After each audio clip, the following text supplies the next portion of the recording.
बच्चों, आज हम लोग एक ऐसे विषय पे बात करने जा रहे हैं जो कि कक्षा 11वीं और 12वीं के कोर्स में शामिल किया गया है। वह है जनसंचार एवं पत्रकारिता। तो आइए हम जानते हैं जनसंचार और पत्रकारिता क्या है। सबसे पहले जनसंचार को जानने के पहले हम जानेंगे संचार क्या होता है। संचार शब्द की उत्पत्ति चर धातु से हुई है, जिसका अर्थ है चलना या एक स्थान से दूसरे स्थान तक पहुंचना। आपने विज्ञापन में ताप संचार के बारे में जरूर पढ़ा होगा, कैसे गर्मी एक बिंदु से दूसरे बिंदु तक पहुंचती है। इसी तरह टेलीफोन के तार या बेतार के जरिए मौखिक या लिखित संदेश को एक जगह से दूसरे जगह भेजने को भी संचार कहा जाता है। लेकिन हम यह जो संचार के बारे में बात कर रहे हैं, उसमें हमारा तात्पर्य दो या दो से अधिक व्यक्तियों के बीच सूचनाओं, विचारों और भावनाओं का आदान प्रदान है। मशहूर संचार शास्त्री विल्बर ट्रैम के अनुसार संचार अनुभवों की साझेदारी है। अब हम जानते हैं इंटरनेट। बच्चों, आप लोग इंटरनेट को बहुत अच्छी तरह से जानते होंगे। इंटरनेट एक ऐसा माध्यम है कि जिसके जरिए हम घर बैठे विश्व के किसी भी जानकारी को क्षण भर में प्राप्त कर लेते हैं।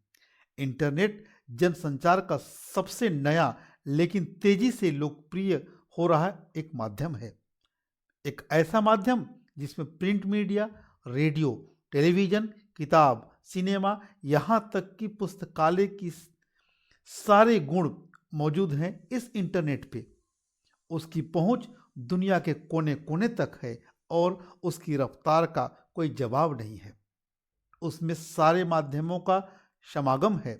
इंटरनेट पर आप दुनिया के किसी भी कोने से छपने वाले अखबार या पत्रिका में छपी सामग्री को पढ़ सकते हैं, रेडियो सुन सकते हैं, सिनेमा देख सकते हैं, किताब पढ़ सकते हैं और विश्वव्यापी जाल के भीतर जमा करोड़ों पन्नों में से पल भर में अपने मतलब की सामग्री आप इंटरनेट के माध्यम से खोज सकते हैं।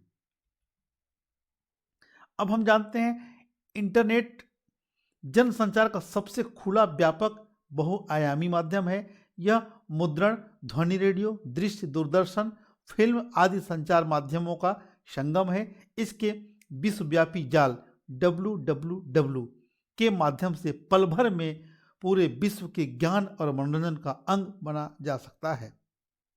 इंटरनेट की विशेषताएं हम जानेंगे तो इंटरनेट की क्या विशेषताएं हैं। इंटरनेट मनोरंजन, ज्ञान, सूचना, आपसी संवादों के आदान प्रदान करने का एक साधन है। इंटरनेट पर प्राचीन से प्राचीन और नई से नई जानकारियां उपलब्ध होती हैं। इंटरनेट के माध्यम से हम कहीं भी घटी घटना की जानकारी शीघ्र ही प्राप्त कर सकते हैं। इंटरनेट के माध्यम से हम समय की बचत भी कर सकते हैं। जनसंचार माध्यमों में इंटरनेट एक वरदान है, जिसके द्वारा हम किसी भी जानकारी को एक क्लिक में कभी भी किसी भी स्थान पर रहकर प्राप्त कर सकते हैं। लेकिन बच्चों, इंटरनेट की कुछ कमियां भी हैं। अगर सही उपयोग न करें तो देखें क्या कमियां हैं। इंटरनेट अशिक्षित वर्ग के लिए अनुपयोगी है, अतः इंटरनेट का क्षेत्र सीमित है। वर्तमान में यह अश्लीलता एवं असामाजिकता का माध्यम बन गया है। इंटरनेट अनावश्यक उपयोग से समय का अपव्यय होता है, विशेषकर बच्चों के लिए। जिन क्षेत्रों में बिजली नहीं है वहां यह अनुपयोगी है। जनसंचार के दुष्प्रभाव को जानते हैं। जनसंचार के माध्यम से खास तौर पर टीवी व सिनेमा ने लोगों को काल्पनिक दुनिया की सैर कराई है। ये आम जीवन से दूर हो जाते हैं तथा व्यसनी हो जाते हैं। ये पलायनवादी प्रवृत्ति को बढ़ावा देते हैं। ये समाज में अश्लीलता व असामाजिक व्यवहार को बढ़ावा देते हैं। समाज के कमजोर वर्गों को कम महत्व दिया जाता है। अनावश्यक मुद्दों को उछाला जाता है।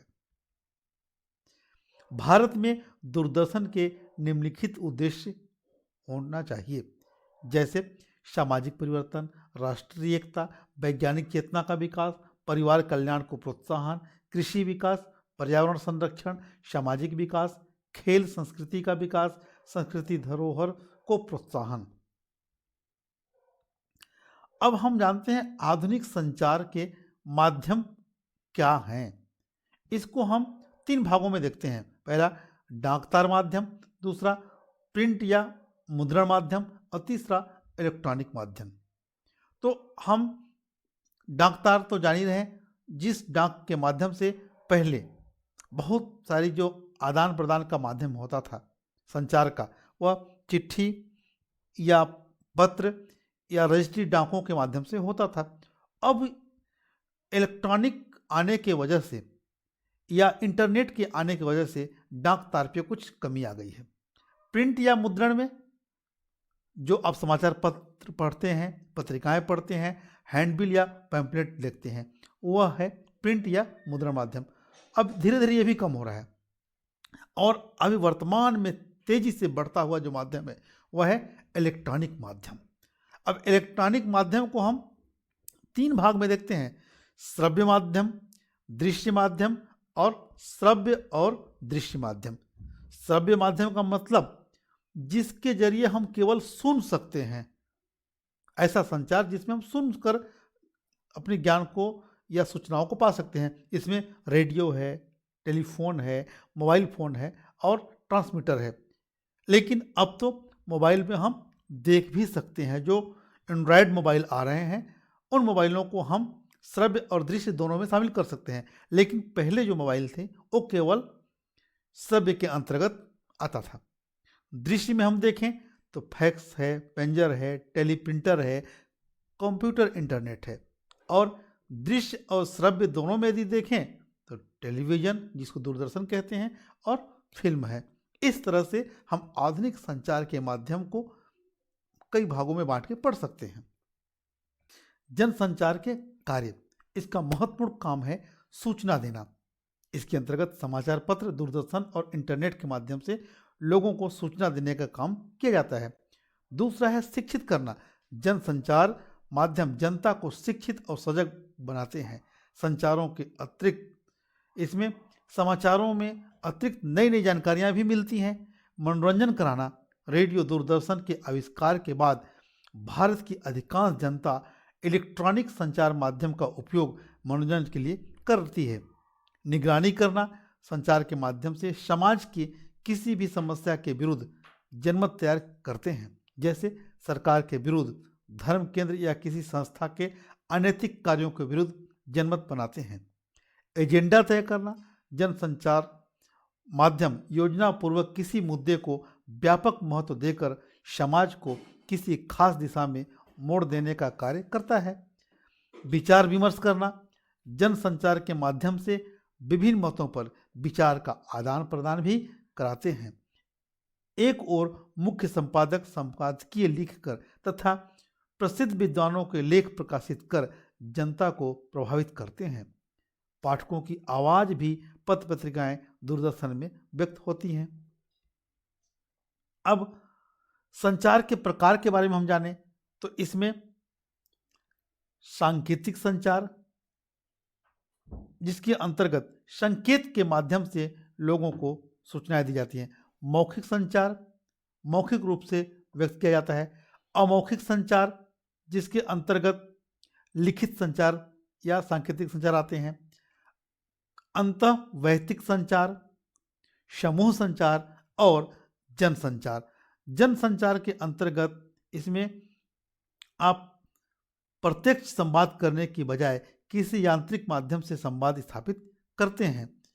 और तकनीकी साधन, मुद्रण, प्रसारण यंत्र विकसित हुए हैं, जैसे प्रत्यक्ष रूप से कक्षा में पढ़ाने का जनसंचार नहीं है, किंतु दूरदर्शन के माध्यम से पढ़ाने का संचार है।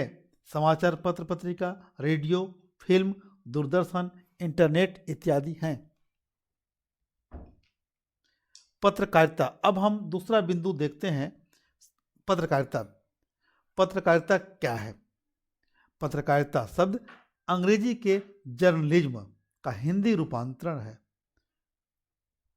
शब्दार्थ की दृष्टि से जर्नलिज्म शब्द जनरल से निर्मित है और इसका आशय है दैनिक, अर्थात जिसमें दैनिक कार्य व सरकारी बैठकों का विवरण हो। आज जर्नल शब्द मैगजीन का द्योतक हो चला है, यानी दैनिक समाचार पत्र या दूसरे प्रकाशन, कोई सर्वाधिक प्रकाशन जिसमें किसी विशिष्ट क्षेत्र का समाचार हो। डॉक्टर हरिमोहन एवं हरिशंकर जोशी, खोजी पत्रकारिता, तक्षशिला प्रकाशन। पत्रकारिता लोकतंत्र का अविभाजित अंग है। प्रतिपल परिवर्तित होने वाले जीवन और जगत का दर्शन पत्रकारिता द्वारा ही संभव है। परिस्थितियों के अध्ययन, चिंतन, मनन और आत्म व्यक्ति की प्रवृत्ति और दूसरे का कल्याण अर्थात लोक मंगल की भावना ने ही पत्रकारिता को जन्म दिया। इस संबंध में विभिन्न विद्वानों ने अलग अलग मत दिए हैं। सीजी मुलर ने बिल्कुल सही कहा है, सामयिक ज्ञान का व्यवसाय ही पत्रकारिता है। इसमें तथ्यों की प्राप्ति, उनका मूल्यांकन एवं ठीक ठाक प्रस्तुतिकरण होता है। डॉक्टर अर्जुन तिवारी के अनुसार ज्ञान और विचारों को समीक्षात्मक टिप्पणी के साथ शब्द, ध्वनि तथा चित्रों के माध्यम से जन जन तक पहुंचाना ही पत्रकारिता है। यह वह विद्या है जिसमें सभी प्रकार के पत्रकारों के कार्यों, कर्तव्यों और लक्ष्यों का विवेचन होता है। पत्रकारिता समय के साथ समाज की दिग्दर्शिका और नियामिका है। डॉक्टर बद्रीनाथ कपूर ने कहा है, पत्रकारिता पत्र पत्रिकाओं के लिए समाचार लेख एकत्रित तथा संपादित करने, प्रकाशन आदेश देने का कार्य है। हिंदी शब्द सागर के अनुसार पत्रकार का काम व्यवसाय पत्रकारिता है। श्री प्रेमनाथ चतुर्वेदी के अनुसार पत्रकारिता विशिष्ट देश, काल, परिस्थिति के आधार पर तथ्यों का परोक्ष मूल्य का संदर्भ प्रस्तुत करती है। टाइम्स पत्रिका के अनुसार पत्रकारिता इधर उधर की एकत्रित सूचनाओं का केंद्र जो सही दृष्टि से संदेश भेजने का काम करता है, जिसमें घटनाओं को सही पन को देखा जाता है। डॉक्टर कृष्ण बिहारी मिश्र ने कहा है, पत्रकारिता वह विद्या है जिसमें पत्रकारों के कार्यों, कर्तव्यों और उद्देश्यों की विवेचना की जाती है। जो अपने युग के अपने संबंध में लिखा जाए वह पत्रकारिता है। डॉक्टर भुवन सराड़ा के अनुसार पत्रकारिता वह धर्म है जिसका संबंध पत्रकार के उस धर्म से है जिसमें वह तत्कालिक घटनाओं और समस्याओं का अधिक सही और निष्पक्ष विवरण पाठक के समक्ष प्रस्तुत करता है। डॉक्टर अवनीश सिंह चौहान ने कहा है, तथ्यों, सूचनाओं एवं विचारों को समालोचनात्मक एवं निष्पक्ष विवेचना के साथ शब्द, ध्वनि, चित्र, चलचित्र, संकेतों के माध्यम से देश दुनिया तक पहुंचाना ही पत्रकारिता है। यह एक ऐसी कला है जिससे देश, काल और स्थिति के अनुसार समाज को केंद्र में रखकर सारगर्भित एवं लोकहितकारी विवेचना प्रस्तुत किया जा सकता है। अब हम जानते हैं पत्रकारिता के आयाम क्या हैं। बच्चों, ये प्रश्न परीक्षा में ही पूछा जाता है कि पत्रकारिता के आयाम क्या हैं। तो इसके 4 आयाम हैं, संपादकीय, फोटो पत्रकारिता, कार्टून कोना और रेखांकन और कार्टोग्राफ। तो हम इनमें अब जानते हैं कि संपादकीय क्या है। यह समाचार पत्र का सबसे महत्वपूर्ण पृष्ठ होता है। इस पृष्ठ पर अखबार विभिन्न घटनाओं और समाचारों पर अपनी राय देता है, इसे संपादकीय कहते हैं। इसके अतिरिक्त विभिन्न विषय पर विशेषज्ञ अपने विचार प्रस्तुत करते हैं। फोटो पत्रकारिता एक तस्वीर बिना कुछ बोले बहुत कुछ बयां कर देती है। उतना ही हम लिख कर नहीं कह सकते। फोटो का असर सीधे और व्यापक होता है, इसलिए फोटो टेक्नोलॉजी का पत्रकारिता में अहम रोल है। बच्चों, आप लोग देखे होंगे न्यूज़पेपर में कुछ लिखा नहीं रहता, केवल फोटो से उसको दिखाया जाता है, जो हमारे दिल और दिमाग में सीधे असर करता है। कार्टून कोना, पेपरों में आप देखते होंगे कार्टून कोना भी रहता है। तो कार्टून कोना के माध्यम से की गई टिप्पणी सीधे पाठक के दिल में उतर जाती है। कार्टून प्रायः सभी समाचार पत्रों में होते हैं। इनकी चुटीली टिप्पणियां कभी कभी कड़े और धारदार संपादकीय से भी अधिक प्रभावशाली होती है। रेखांकन या कार्टोग्राफ ये समाचारों को रोचक बनाते हैं, साथ ही उन पर टिप्पणी भी करते हैं। सेंसेक्स के आंकड़ों से लेकर खेल की दुनिया तक पूरी बात एक नज़र में सामने आ जाती है कार्टोग्राफ के माध्यम से। पत्रकारिता के प्रमुख रूप या प्रकार हम कहें तो पत्रकारिता, खेल पत्रकारिता, महिला पत्रकारिता, बाल पत्रकारिता, आर्थिक पत्रकारिता, पत्रकारिता के अन्य रूप भी हुए जिसको हम जानते हैं। अन्य रूप में संपादकीय पत्रकारिता, संसदीय पत्रकारिता, रेडियो पत्रकारिता, दूरदर्शन पत्रकारिता, फोटो पत्रकारिता, विधि पत्रकारिता, अंतरिक्ष पत्रकारिता, सर्वदा पत्रकारिता, चित्रपट पत्रकारिता, वॉच डॉग पत्रकारिता, पित पत्रकारिता, पेज 3 पत्रकारिता, एडवोकेसी पत्रकारिता, कृषि पत्रकारिता। अब हम देखते हैं संपादन। संपादन कला क्या है? संपादन कला की यह आधार भूमि है। संपादन कला के माध्यम से ही समाचार पत्र या पत्रिका में प्रकाशित होने वाले समाचारों और लेखों को आकार प्रदान किया जाता है। सजाना, संवारना, पठनीय बनाना संपादन है। यह एक कला होती है। जो इस कला में पारंगत होते हैं वे समाज में अपार ख्याति अर्जित करते हैं। तो बच्चों, आज आप लोग जाने इंटरनेट, जनसंचार, संचार और पत्रकारिता क्या है। मुझे आशा है कि आप इससे लाभान्वित होंगे और अपनी परीक्षाओं में इसका प्रयोग करेंगे। आगे और पाठ्य सामग्री जानने के लिए इस चैनल को सब्सक्राइब करें और शेयर करें।